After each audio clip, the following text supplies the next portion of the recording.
Hey, welcome to Diversity in Cinema Academy. I'm Theta Catalan, and this is the place to be if you're an independent filmmaker, video creator, and screenwriter. Y'all, we almost done with this 24 filmmaking tips till Christmas series. I've been having a blast knocking out these videos, considering that, boy, I don't know if you guys, if Christmas is a little stressful for you guys because it's so much to do, but we almost there. So in this video, we're going to be talking about post-production, specifically editing, because we're going to talk a little bit about all of the other parts of post-production in these last few videos. So in this video, I just want you to know, when it comes to post-production, and was a huge failure for me. I ain't gonna say a huge failure, but it was a huge lesson. Let's say that, because that's what it was. Post-production is a whole nother beast within itself. So a lot of times, new filmmakers, such as myself, when I did my first film, you think that an editor take cares of everything that has to do with assembling that film together and not realizing that you need a composer, you need a sound designer. Sound designers are the ones that does the sound effects. They are the ones who do the dialogue edit. And see, I didn't even know what that was, like dialogue edit. What you mean?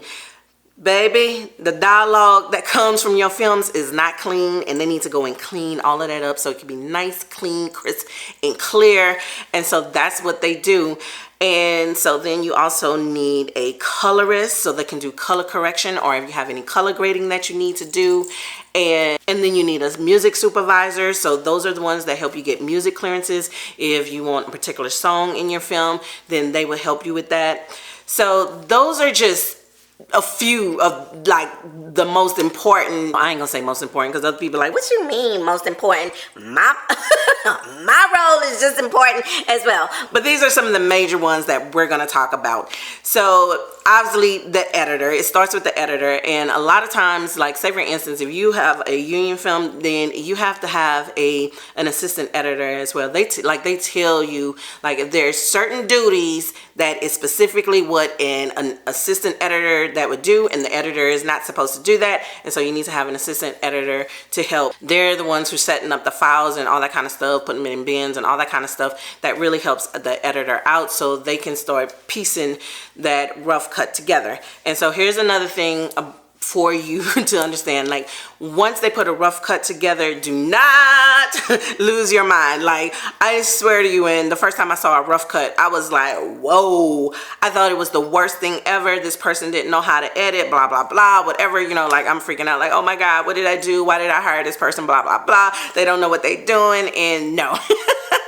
A big thing about editing is sound, and you do not realize how much sound has an impact on your viewing experience. So when you're looking at something that's rough and you have these drops or whatever, and you be like, something doesn't feel right, and you be like, no, if you heard the sound right here, you'll get it, it'll make sense, and so that is something that I want you to understand, that when you see a rough cut, that it is exactly what they say it is. It is rough, and it will hurt your feelings if you don't understand that that's what it's going to look like.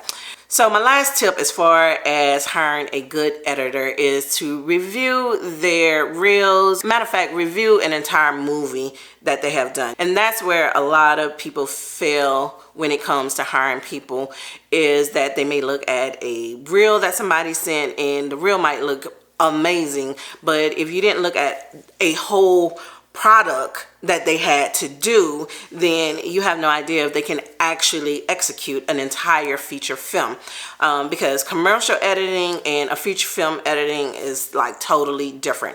And mind you, I know directors help because they're bringing the director's vision to life, so the directors help mold that. But at the same time, the editor really does help with the storytelling. They understand shot selection, to help tell the story. They understand the psychological impact that certain cuts make. So you want to be able to see if they're able to tell that story, because sometimes you get another story in the editing room. Because what you thought was working when you were shooting Well, first of all, you have one story from the script, then you may have a second story from whatever you shot, and then you may have a third final story with your final edit, because you realize that it just wasn't working, and so now let's create something new, and your editor will help you with that. So those are just some of the things to think about when you are hiring an editor to help assemble the film, put those clips together, and tell a cohesive story that touches the audience and draws them in. All right, so in my next video, it's going to be all about a composer and what the composer does for your film. So I'll see you tomorrow. Hey, thanks for tuning in to my 24 filmmaking tips till Christmas. If you are enjoying this series, be sure to visit Diversity in Cinema Academy's website, where they have a ton of resources there. If you're interested in leveling up your film business, you can check out my online course,